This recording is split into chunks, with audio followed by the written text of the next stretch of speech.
Selamat datang kembali. Oke, kali ini kita bakal ngebahas satu prinsip kunci lagi nih dari Napoleon Hill, yaitu kerjasama. Dari bab 16 di bukunya, Hill bilang kerjasama itu kayak cinta atau persahabatan gitu loh. Anda mesti ngasih dulu, baru bisa dapet. Ini bukan sekedar, konsep manis doang, tapi fundamental banget. Betul sekali. Dan kita akan coba bedah, kenapa sih kerjasama ini krusial? Terus gimana kaitannya sama 12 kekayaan hidup versi Hill itu? Nanti kita lihat juga contoh nyata.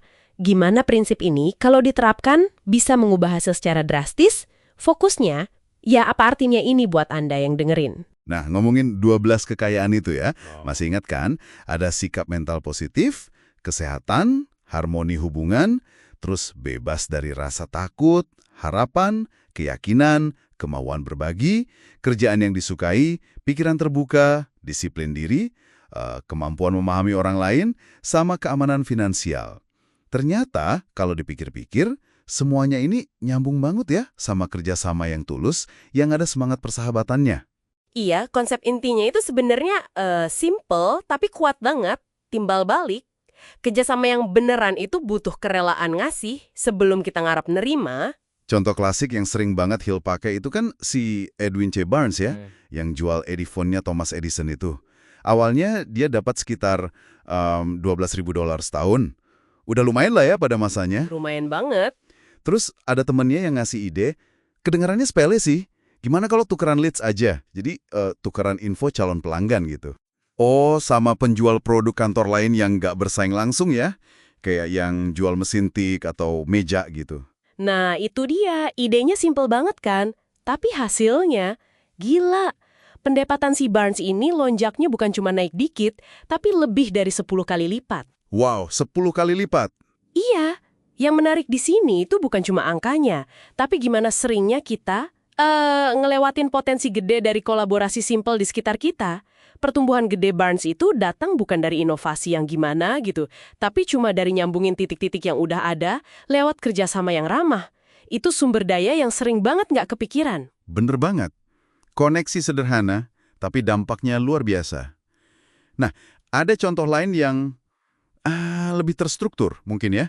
Dari McCormick and Company, yang punya multiple management plan itu. Iya, McCormick.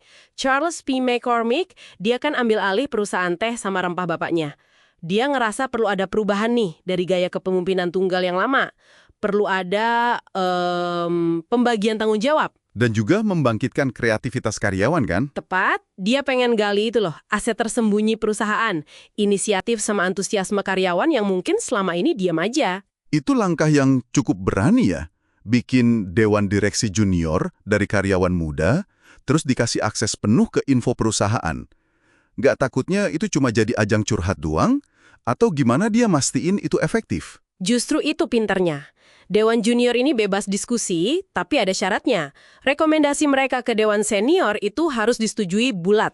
Semua anggota dewan junior harus setuju. Oh, jadi mereka dipaksa cari solusi yang solid dong ya? Yang bisa diterima semua? Iya, dan mereka juga ngevaluasi anggota mereka sendiri. Jadi tumbuh rasa tanggung jawab bareng-bareng.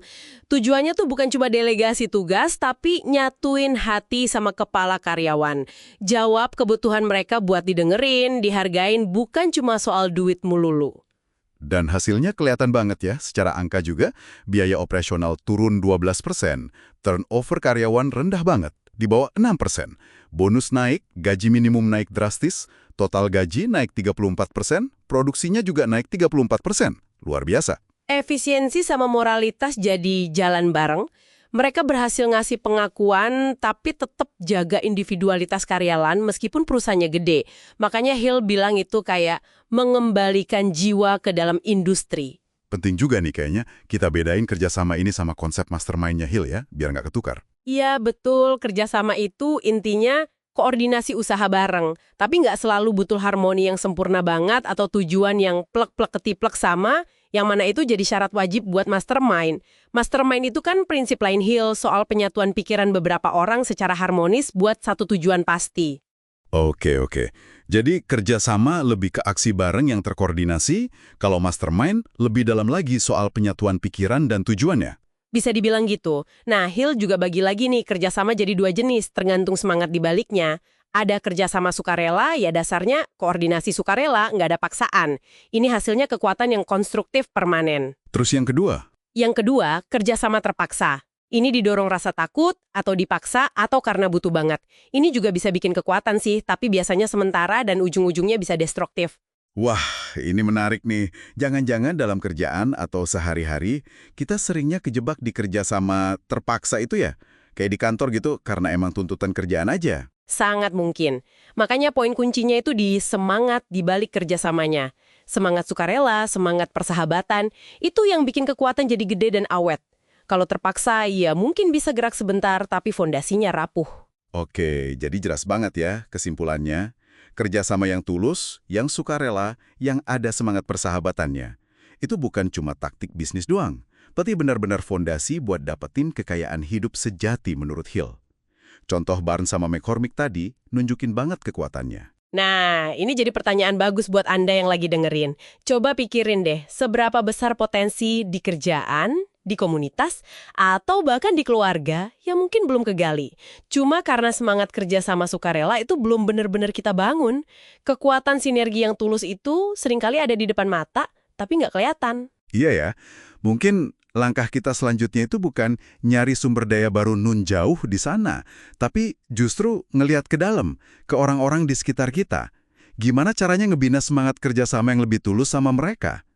Coba deh, pilih satu aja hubungan, di mana Anda bisa mulai pupuk kerjasama yang lebih ikhlas hari ini. Apa ya kira-kira hasilnya nanti? Itu kayaknya layak banget buat dicoba, buat dijelajahi.